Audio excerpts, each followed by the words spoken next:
Hello 12th ஸ்வாக்குட்டி. So இந்த video யாருக்காக அப்படின்னு பார்த்தீங்கன்னா 12th standard Tamil supplementary exam எழுத போகிற ஸ்டூடெண்ட்ஸ்க்காக தான்.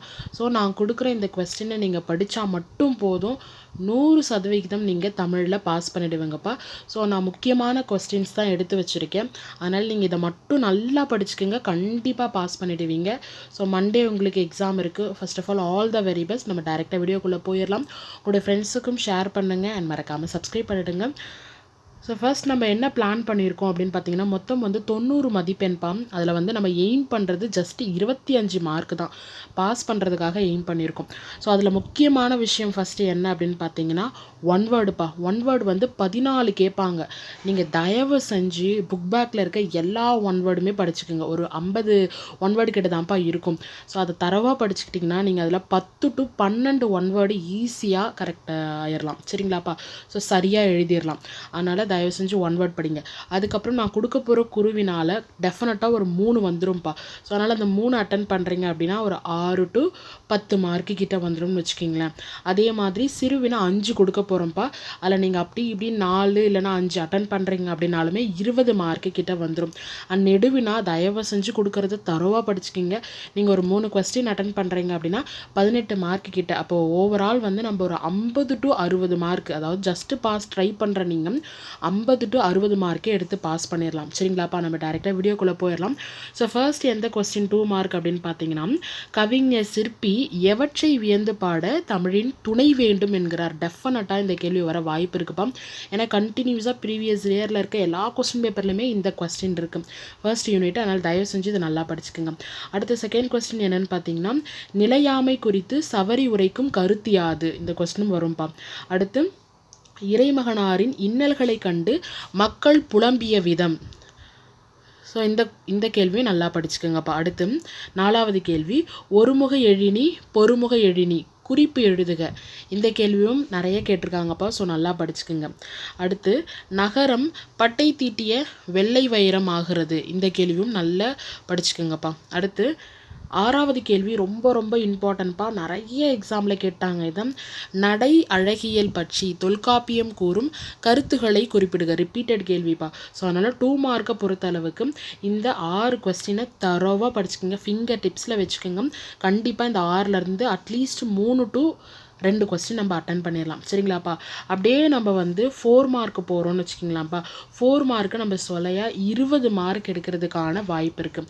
என்ன அப்படின்னு பார்த்தீங்கன்னா, ஃபஸ்ட்டு கேள்வி, வாடை காலத்தில் கோவலர்கள் எவ்வாறு பாதுகாப்பை தேடினர்? ரிப்பீட்டடாக கேட்டிருக்காங்கப்பா இந்த கொஸ்டின். பழைய கொஸ்டின் பேப்பர்ஸ் நம்ம பார்த்தோம் அப்படின்னா இந்த கொஸ்டின் ரிப்பீட்டட். ஸோ அதனால் இந்த கொஸ்டினை தரோவாக படிச்சுக்கோங்க. சரிங்களா?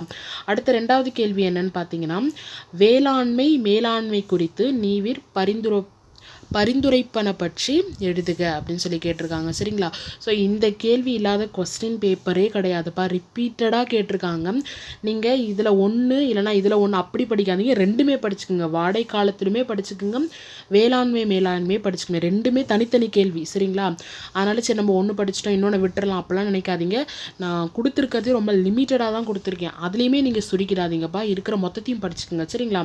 அப்போ 2 5 மார்க்கை நம்ம ரெடியாக வச்சுருக்கோம். அண்ட் இன்னொன்று என்னென்னு பார்த்தீங்கன்னா, அணிப்பா. அணி நீங்கள் நிரல் நிறை அணி தான்ப்பா பெரும்பான்மையாக கேட்டிருக்காங்க. அதனால் தயவு செஞ்சு நிரல் நிறை அணியை ஃபஸ்ட்டு நல்லா படிச்சுக்கோங்க. செகண்ட்ரியாக எதுக்கு நீங்கள் இம்பார்ட்டன்ட் கொடுக்கலாம் அப்படின்னு பார்த்தீங்கன்னா, சொற்பொருள் பின்வரும் நிலை அணி, அந்த அணியும் ரொம்ப ரிப்பீட்டடாக கேட்ட கேள்வி. அண்ட் பொருள் வேற்றுமை அணி ஓமை அணி நீங்கள் ஒரு சேஃப்டிக்கு படித்து வச்சுக்கலாம். சரிங்களா? அப்போ இந்த 4 அணி நீங்கள் படிச்சிங்கன்னா ஏதோ ஒன்று நம்ம அடித்து தூக்கிடலாம். சரிங்களா? அப்போ நம்மளுக்கு ஒரு 4 மார்க் கிட்ட ரெடியாக இருக்குது. At the same time 4th question பாடான் திணை நல்லா படிச்சுக்கோங்க. அப்போ பாடான் திணை ரிப்பீட்டடாக கேட்குறாங்க. ஸோ அந்த திணையும் நீங்கள் படிச்சுக்கோங்க. அடுத்து 5வது சேஃப்டிக்காக இலக்கியம் நயம் பாராட்டுதல் நீங்கள் பார்த்து வச்சுக்கிறது நல்லதுப்பா. ஏன்னா நயமில் ஒன்றும் கிடையாது. நீங்கள் ஜஸ்ட்டு எதுகை மோனை அந்த பாடலில் என்ன மைய கருத்து உங்களுக்கு தோணுதோ அதை பற்றி எழுதிட்டு அது என்ன அணி உங்களுக்கு என்ன அணி தோணுதோ அந்த டைமில் நீங்கள் இப்போ ஏற்கனவே படிச்சிருக்க நிரல் நிறை அணி, சொற்பொருள் பின்வரும் நிலை அணி, பொருள் வேற்றுமை அணி, ஓமை அணி, இது மாதிரி நிறைய அணி இருக்குல்ல. ஸோ இதில் ஏதோ ஒரு பேருக்காவது ஒரு அணி பேர் எழுதிட்டு வந்துருங்க சரிங்களா. அவங்க என்ன பண்ணுவாங்கன்னா இலக்கியம் நயம் பாராட்டுதலில் ஜஸ்ட் எதுகை இருக்கா அப்படின்னு பார்ப்பாங்க. எதுகைனா என்னன்னு தெரியல உங்களுக்கு, ரெண்டாவது வார்த்தை சேமாக இருக்கும் சரிங்களா. அப்போ அது எதுகை அப்படின்னு போட்டு அந்த பாடலில் எது ரெண்டாவது வார்த்தை சேமாக இருக்கோ அதை எடுத்து எழுதுங்க. மோனைனா முதல் வார்த்தை சேமாக இருக்கும். இப்போ அணி அள்ளி அப்படின்னு பார்த்தீங்கன்னா ஆவும் நீங்கள் வட்டம் போட்டு கூட என்ன பண்ணலாம், மோனை அப்படின்னு சொல்லி எழுதலாம் சரிங்களா. மையக்கருத்துனா அந்த பாடலில் என்ன உங்களுக்கு புரியுது அப்படின்னு சொல்லிட்டு நீங்கள் மைய கருத்து எழுதலாம். அண்ட் அணி உங்களுக்கு தெரிஞ்சால் எழுதுங்க. நீங்கள் இது எழுதினாலே உங்களுக்கு 3 மார்க் கொடுத்துருவாங்கப்பா. ஸோ அப்போ வந்து நம்ம எதுவுமே எழுதாமல் இருக்கிறதுக்கும் எழுதணும் அப்படின்னா ஓரளவுக்கு மார்க் கொடுக்கறதுக்கும் வந்து நல்ல வாய்ப்பு இருக்கு. அதனால் எக்ஸாமை பொறுத்தளவுக்கு எந்த கேள்வியுமே விட்டுட்டு வந்துடாதீங்க.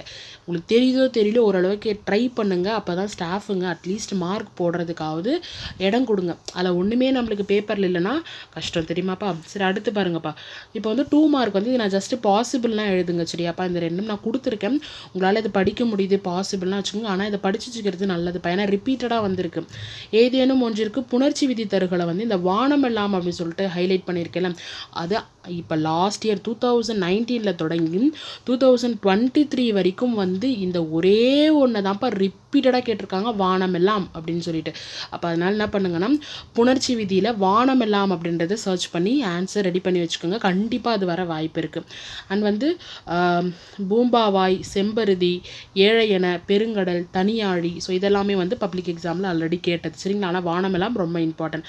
அதே மாதிரி பகுபத உறுப்பிலக்கணம் பார்த்தீங்க அப்படின்னா அறிந்து வந்து ரிப்பீட்டடாக கேட்டிருக்காங்கப்பா, அறிந்து அப்படின்னு சொல்லிட்டு. ஸோ அதனுடைய ஆன்சர் கொஞ்சம் ரெடி பண்ணி பார்த்துக்கோங்கப்பா. அறிந்து, கலங்கி, அறுத்து, களைந்து, சாய்ப்பான், விளங்கி, நினைக்கிற. ஸோ இது எல்லாமே வந்து ரிப்பீட்டடாக கேட்ட கொஸ்டின்ஸ்ப்பா. ஸோ அதனால் வந்து தயவு செஞ்சு நல்லா படிச்சுக்கோங்க.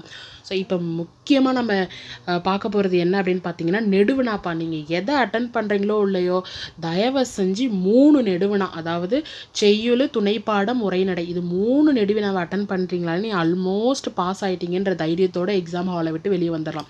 அதனால் தயவு செஞ்சு நெடுவினா சொல்கிறத மட்டும் படிங்க போதும் சரிங்களாப்பா. ஸோ நெடுவினால அறிவுடைமை வாழ்வின் உயர்வுக்கு துணை நிற்கும் என்பதை வள்ளுவம் வழி நின்று நிறுவுக. ரிப்பீட்டட் கொஸ்டின்ப்பா. ஆக்சுவலி இந்த வருஷம் பப்ளிக் எக்ஸாமில் கூட கேட்டிருக்காங்க. அதனால் இந்த கேள்வி வர்றதுக்கு அதிக வாய்ப்பு இருக்குது. இந்த கேள்வி நல்லா படிச்சுக்கோங்க சரிங்களா. செய்யுள் வந்து டெஃபினட்டாக திருக்குறளில் இருந்து தான்ப்பா கேட்பாங்க. அப்போ 3 கொஸ்டின் திருக்குறளில் இருந்தால் வரப்போகுது. அதாவது இந்த 3ல் ஏதோ ஒன்று வரப்போகுது. அதனால் இந்த 3மே படிச்சுக்கிறது நல்லது சரிங்களாப்பா. ஓரளவுக்கு எழுதி வைங்க. நம்மளுக்கு ஃபுல்லாக 6 மார்க்கும் கொடுப்பாங்களான்னு தெரியாது. ஆனால் ஓரளவுக்கு நம்ம எழுதணும்னா அட்லீஸ்ட் 3 மார்க் இல்லை 4 மார்க்காவது நம்ம ரீச் பண்ணலாம் சரிங்களா. அப்போ அறிவுடைமை கேள்வி நல்லா படிச்சுக்கோங்க. அடுத்து செய்நன்றி அறிதலே அறம் என்பதை வாயுரை வாழ்த்தின் துணை கொண்டு நிறுவுக அப்படின்னு சொல்லிட்டு இந்த கேள்வி, இதையும் நல்லா படிச்சுக்கோங்க. அடுத்து சினத்தை காத்தல் வாழ்க்கையை மேம்படுத்தும் இக்கூற்றை முப்பால் வழி விரித்துரைக்க. இந்த 3 கேள்வியும் வந்து நல்லா படிச்சுக்கோங்க சரிங்களாப்பா. அடுத்து துணை பாடம் போயிடலாம்ப்பா. துணை பாடத்தில் மகாநடிகரை கண்ட பாலச்சந்திரனின் மன ஓட்டத்தை நயத்துடன் எழுதுங்க. நீங்கள் எந்த கேள்வி படிக்கிறீங்களோ இல்லையோ இப்போவே இந்த கேள்வியை படிச்சிருங்க. ஏன்னா 2019 துவங்கி 2023 வரைக்கும் கேட்ட ஒரே ரிப்பீட்டட் கேள்வி இந்த கேள்வி தான்ப்பா. அதனால் நீங்கள் கண்ணை மூடிட்டு போகலாம். மகாநடிகரை கண்ட பாலச்சந்திரனின் மன ஓட்டத்தை நயத்துடன் எழுதுக, கண்டிப்பாக வரும். ஸோ சிவாஜி கணேசனை பார்த்து அவங்க எப்படி ஃபீல் பண்ணாங்க அப்படின்றத வந்து நீங்கள் ஓரளவுக்கு படிச்சுட்டு உங்களுடைய தோணியில் கதையாக கூட எழுதலாம் சரிங்களா. அதனால் தயவு செஞ்சு இந்த கேள்வி நல்லா படிச்சுக்கோங்க. கண்டிப்பாக இது வரும், நான் கேரண்டி. அடுத்து பாரதியின் கடிதம் வாயிலாக நீங்கள் அறிந்து கொண்ட மொழிப்பற்று, சமூகப்பற்று ஆகியவற்றை விவரிக்க. இது 2 டைம் கேட்டிருக்காங்கப்பா பப்ளிக் எக்ஸாமில். அதில் தயவு செஞ்சு படிச்சுக்கோங்க. அடுத்து சங்ககால வரலாற்றை அறிந்து கொள்ள புகழூர் கல்வெட்டு எவ்வகையில் துணை புரிகிறது விளக்குக. இதுவும் கேட்டிருக்காங்கப்பா. ஸோ அதனால் உங்களுக்கு துணை பாடம் பொறுத்தளவுக்கு 4 கேள்வி இருக்குது. அதில் 1 கண்டிப்பாக வரப்போதும். தயவு செஞ்சு இந்த 4ம் படிச்சுக்கோங்க. அடுத்து 4வது உரிமை தாகும் கதையில் சகோதரர்கள் இருவரும்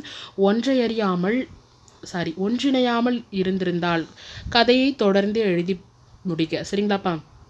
ஸோ இந்த கேள்வியுமே படிச்சுக்கோங்க. அப்போ துணைப்பாடம் பொறுத்தளவுக்கு எது மகாநடிகர் இம்பார்ட்டனு, மீதி இருக்க 4மே படிச்சுக்கோங்க சரிங்களா. அடுத்து வந்து உரைநடைப்பா. உரைநடையில் வந்து இந்த குடும்பம் எனும் சிறிய அமைப்பு வந்து அதுவுமே ரிப்பீட்டட் கேள்விப்பா. அது மட்டும்தான் இருக்குது எல்லா கொஸ்டின் பேப்பர்லையுமே. அதனால் அந்த கேள்வி நல்லா படிச்சுக்கோங்க சரியா. குடும்பம் எனும் சிறிய அமைப்பில் இருந்தே மனித சமூகம் எனும் பரந்த அமைப்பு கட்டமைக்கப்படுகிறது, எவ்வாறு விளக்குக. தயவு செஞ்சு படிச்சுக்கோங்க.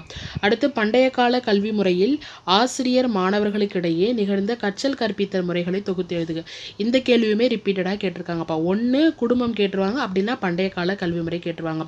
அப்போ நீங்கள் பிக் கொஸ்டின் பொறுத்தளவுக்கு செய்யுள்ள ஒரு 3 படிச்சுக்குங்க, துணை பாடத்தில் ஒரு 4 படிச்சுக்குங்க, உரைநடையில் ஒரு 2 படிச்சுக்குங்க. அப்போ நம்மளுக்கு டோட்டலாக பிக் கொஸ்டின் மட்டுமே, அதாவது நெடுவினா மட்டுமே 18 மார்க்கு கிட்ட நம்ம கையில் இருக்குப்பா. 25 எடுத்தால் பாஸும், ஒரு 18 மார்க்குன்னு வச்சுக்கிங்களேன்.